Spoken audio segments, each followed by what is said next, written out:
തൃശ്ശൂരിലെ Amala jubilee mission ആശുപത്രികളിൽ നടക്കുന്ന നേഴ്സ് സമരത്തെ വിശ്വാസികളെ അണിനിരത്തി നേരിടാൻ തൃശ്ശൂർ അതിരൂപത.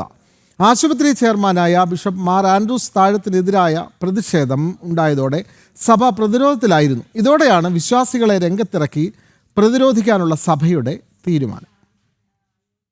അമല ജൂബിലി ആശുപത്രികളിലെ അധികൃതരും ആർച്ച് ബിഷപ്പും UN പ്രതിനിധികളുമായി കഴിഞ്ഞ ദിവസം നടത്തിയ ചർച്ച പരാജയപ്പെട്ടതിന് തൊട്ടു പിന്നാലെയാണ് സഭാസ്ഥാനത്തേക്ക് നഴ്സുമാർ സമരവുമായി എത്തിയത്. സഭാസ്ഥാനത്തിന്റെ മുന്നിൽ റോഡ് നഴ്സുമാർ ഉപരോധിച്ചത് 8.5 മണിക്കൂറാണ്. ആർച്ച് ബിഷപ്പ് മാർ ആൻഡ്രൂസ് താഴത്ത് വഞ്ചിച്ചു എന്ന മുദ്രാവാക്യവുമായാണ് കൈക്കുഞ്ഞുങ്ങളുമായി നഴ്സുമാർ റോഡിൽ കുത്തിയിരുന്ന് പ്രതിഷേധിച്ചത്.